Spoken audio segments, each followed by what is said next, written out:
আকাশবাণী কলকাতা। খবর পড়ছি রক্তিম ভট্টাচার্য। আজকের বিশেষ খবর। পশ্চিম এশিয়ায় সংঘাতের প্রেক্ষিতে উদ্ভূত পরিস্থিতি নিয়ে আলোচনা করতে প্রধানমন্ত্রী নরেন্দ্র মোদী আজ রাজ্য ও কেন্দ্রশাসিত অঞ্চলের মুখ্যমন্ত্রীদের সঙ্গে বৈঠকে বসবেন। আদর্শ আচরণবিধি চালু থাকায় ভোটমুখী 4টি রাজ্য ও কেন্দ্রশাসিত অঞ্চল পুডুচেরি বৈঠকে অংশ নেবে না। সরকার ডিজেলের উপর অন্তঃশুল্ক সম্পূর্ণ প্রত্যাহার করে নিয়েছে। পেট্রোলের ক্ষেত্রে লিটার পিছু শুল্কের হার করা হয়েছে 3 টাকা। কমানো হয়েছে অ্যাভিয়েশন টারবাইন ফুয়েলের অন্তঃশুল্ক। কেন্দ্রীয় মন্ত্রী হরদীপ সিং পুরী বলেছেন, লকডাউনের যে গুজব দেশে ছড়িয়েছে তা সম্পূর্ণ ভিত্তিহীন। প্রবীণ বিজেপি নেতা স্বরাষ্ট্রমন্ত্রী অমিত শাহ দলীয় কর্মসূচিতে যোগ দিতে আজ রাজ্যে আসছেন। রাজ্যে এসআইআর প্রক্রিয়ায় বিবেচনাধীন পরবর্তী অতিরিক্ত তালিকা আজ প্রকাশিত হওয়ার সম্ভাবনা। আসছে বিস্তারিত খবরে। পশ্চিম এশিয়ার সংঘাতের প্রেক্ষিতে উদ্ভূত পরিস্থিতি নিয়ে আলোচনা করতে প্রধানমন্ত্রী নরেন্দ্র মোদী আজ বিভিন্ন রাজ্য ও কেন্দ্রশাসিত অঞ্চলের মুখ্যমন্ত্রীদের সঙ্গে বৈঠকে বসছেন। ভোটমুখী 4 রাজ্য পশ্চিমবঙ্গ, তামিলনাড়ু, অসম, কেরালা ও কেন্দ্রশাসিত অঞ্চল পুডুচেরিতে আদর্শ আচরণবিধি চালু থাকায় তারা বৈঠকে যোগ দিতে পারবে না। ভিডিও কনফারেন্সের মাধ্যমে আয়োজিত ওই বৈঠকে সংকটের এই সময়ে রাজ্যগুলির প্রস্তুতি এবং পরিকল্পনা খতিয়ে দেখা হবে। দেশ হিসেবে লড়াই করতে টিম ইন্ডিয়ার ভাবনা আরও জোরদার করার লক্ষ্যেই এই বৈঠকের আয়োজন করা হয়েছে। উল্লেখ্য, গত 28শে ফেব্রুয়ারি ইরানের সঙ্গে মার্কিন যুক্তরাষ্ট্র ও ইসরায়েলের সংঘাত শুরু হওয়ার পর এই প্রথম প্রধানমন্ত্রী মুখ্যমন্ত্রীদের সঙ্গে বৈঠকে বসবেন। এদিকে মন্ত্রিসভার সচিবালয়ের পক্ষ থেকেও আজ বিভিন্ন রাজ্য ও কেন্দ্রশাসিত অঞ্চলের মুখ্য সচিবদের সঙ্গে পৃথক বৈঠক করা হবে। কেন্দ্রীয় সরকার ডিজেলের উপর অন্তঃশুল্ক সম্পূর্ণ প্রত্যাহার করে নিয়েছে। পেট্রোলের ক্ষেত্রে এই হার কমিয়ে লিটার পিছু 3 টাকা করা হয়েছে। এর আগে এই হার ছিল লিটার পিছু 13 টাকা। পশ্চিম এশিয়ার সংঘাতের প্রেক্ষিতে দেশের নাগরিকদের স্বস্তি দিতেই কেন্দ্রের এই পদক্ষেপ। আজ এক বিজ্ঞপ্তি জারি করে কেন্দ্র এই সিদ্ধান্তের কথা জানায়। একই সঙ্গে কমানো হয়েছে বিমানের জ্বালানি হিসেবে এভিয়েশন টারবাইন ফুয়েলের উপর অন্তঃশুল্ক। অবিলম্বে এই নির্দেশ কার্যকর হয়েছে।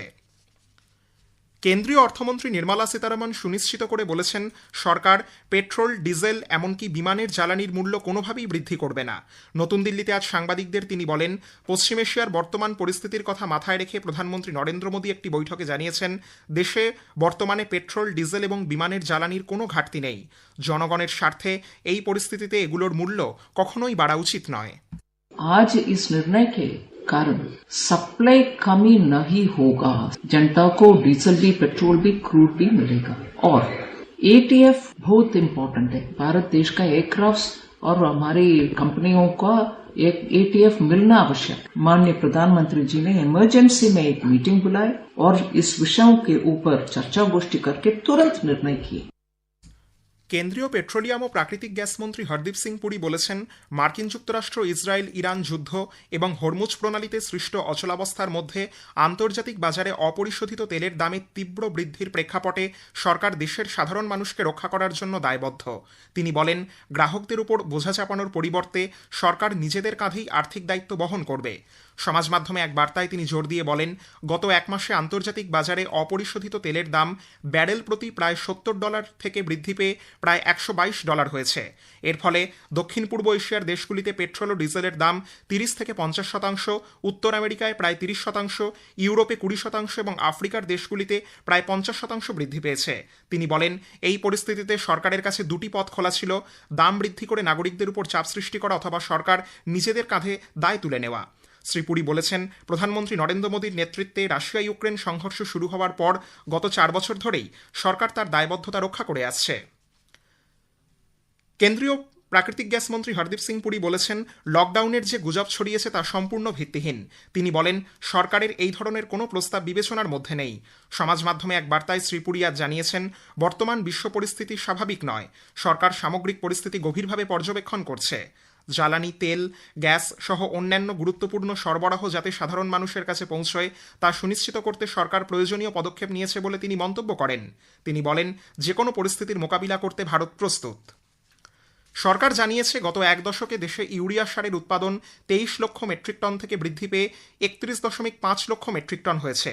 লোকসভায় আজ প্রশ্নোত্তরকালে এক অতিরিক্ত প্রশ্নের জবাবে কেন্দ্রীয় রসায়ন ও সার মন্ত্রী জেপি নাড্ডা বলেন 2014 সাল থেকে সরকার সারের উৎপাদন বৃদ্ধির লক্ষ্যে গোরখপুর, রামগুন্ডাম, সিন্দ্রি, বারৌনি, পানাগড় সহ দেশের বিভিন্ন স্থানে সার কারখানা স্থাপন করেছে। তিনি বলেন ভারত সারের সরবরাহ অব্যাহত রাখতে জর্ডান, মরক্কো, সৌদি আরব, ওমানের সঙ্গে দীর্ঘমেয়াদী চুক্তি করেছে। শ্রী নাড্ডা জানিয়েছেন ইউরিয়া সারের সুষম ব্যবহার সুনিশ্চিত করতে এবং আমদানি নির্ভরতা কমাতে সরকার একাধিক পদক্ষেপ নিয়েছে। সয়েল হেলথ কার্ড প্রকল্পে মাটির পরীক্ষা এবং তার ভিত্তিতে সারের ব্যবহারের বিষয়টির প্রতি উৎসাহ প্রদান করা হয়েছে। তিনি বলেন কৃষকদের মধ্যে প্রায় 24 কোটি সয়েল হেলথ কার্ড বিতরণ করা হয়েছে। Many steps have been taken for a balanced fertilization and reducing the urea use. And for that, scientific nutrient application, according to the study of Indian Council for Agricultural Research, which promotes the soil test-based fertilization. And also, for this, we have also introduced the soil health card for the farmers. And approximately 24 crore farmers have got the soil health card. প্রধানমন্ত্রী নরেন্দ্র মোদী আগামী রবিবার আকাশবাণীতে মন কি বাত অনুষ্ঠানে দেশ বিদেশের মানুষের সঙ্গে তাঁর চিন্তাভাবনা ভাগ করে নেবেন। এটি হবে মাসিক এই বেতার অনুষ্ঠানের 132তম পর্ব। আকাশবাণী ও দূরদর্শনের সবকটি চ্যানেলে সকাল 11টা থেকে এই অনুষ্ঠান শোনা যাবে। আকাশবাণীর সংবাদ website news on AIR mobile app, Akashvani ও দূরদর্শনের সংবাদ বিভাগ, প্রধানমন্ত্রীর দপ্তর ও তথ্য সম্প্রচার মন্ত্রকের ইউটিউব চ্যানেলেও অনুষ্ঠানটি শোনা যাবে। হিন্দিতে মূল অনুষ্ঠানটির পর সম্প্রচারিত হবে এর আঞ্চলিক ভাষার তর্জমা। খবর শুনছেন আকাশবাণী কলকাতা কেন্দ্র থেকে। আমাদের সংবাদ শোনা যাচ্ছে ইউটিউব চ্যানেল আকাশবাণী সংবাদ বাংলা, ফেসবুক ও ইনস্টাগ্রাম আকাশবাণী সংবাদ কলকাতা এবং এক্স হ্যান্ডেল এআইআর নিউজ কলকাতাতে। প্রবীণ বিজেপি নেতা ও কেন্দ্রীয় স্বরাষ্ট্রমন্ত্রী অমিত শাহ দলীয় কর্মসূচিতে যোগ দিতে আজ রাজ্যে আসছেন। দলীয় সূত্রে জানা গেছে রাত 11:40 নাগাদ তিনি কলকাতা বিমানবন্দরে এসে পৌঁছবেন। এরপর নিউ টাউনে একটি বেসরকারি হোটেলে রাত্রিবাসের পর আগামীকাল দুপুর 12টায় এক সাংবাদিক বৈঠকে আসন্ন বিধানসভা নির্বাচন সংক্রান্ত বিষয় নিয়ে তিনি বক্তব্য রাখবেন। রাজ্যে এসআইআর প্রক্রিয়ায় বিবেচনাধীন তালিকায় থাকা বাকি নাম ঝাড়াই বাছাইয়ের পর আজ অতিরিক্ত তালিকা প্রকাশিত হওয়ার কথা। প্রায় 60 লক্ষ নামের মধ্যে ইতোমধ্যেই নিষ্পত্তি হয়েছে 32 লক্ষের। এর মধ্যে প্রায় 40% নাম বাদ গেছে বলে রাজ্যের মুখ্য নির্বাচনী আধিকারিকের দপ্তর সূত্রে জানা গেছে।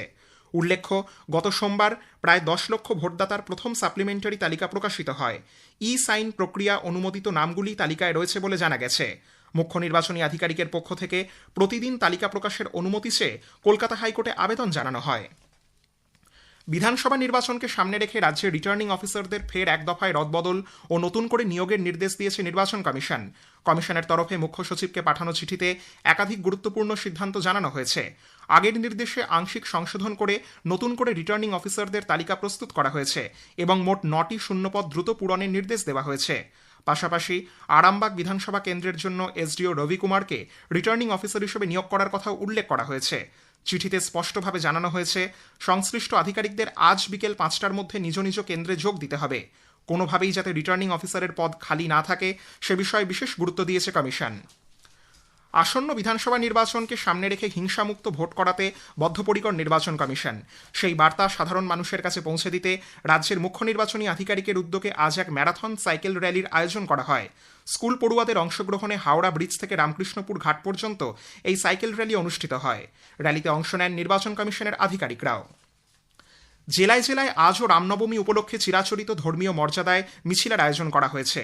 রাষ্ট্রীয় স্বয়ংসেবক সংঘ, বিশ্ব হিন্দু পরিষদ, হিন্দু জাগরণ মঞ্চের সম্মিলিত নেতৃত্বে মুর্শিদাবাদের সবথেকে বড় শোভাযাত্রা আয়োজিত হচ্ছে বহরমপুর শহরে। বহরমপুর কৃষ্ণমাটিতে বৈদিক যজ্ঞ এবং 3000 কণ্ঠের গীতাপাঠের আয়োজন করা হয়েছে। অন্যদিকে জেলার বেলডাঙ্গা ও সুতিতে ভারত সেবাশ্রম সংঘের পরিচালনায় শোভাযাত্রা এবং পুজোর আয়োজন চলছে। রামনবমীকে ঘিরে ভক্তিময় পরিবেশে সেজে উঠেছে শিলিগুড়ির হিন্দি হাই স্কুল প্রাঙ্গণ। এই বিশেষ ধর্মীয় উৎসবকে সামনে রেখে ইতোমধ্যেই সমস্ত প্রস্তুতি সম্পন্ন করেছেন উদ্যোক্তারা। বাঁকুড়ায় রামনবমী উপলক্ষে প্রতি বছরের মতো এবারও বর্ণাঢ্য শোভাযাত্রার আয়োজন করা হয়েছে। খেলো ইন্ডিয়া ট্রাইবাল গেমসের আজ তৃতীয় দিন।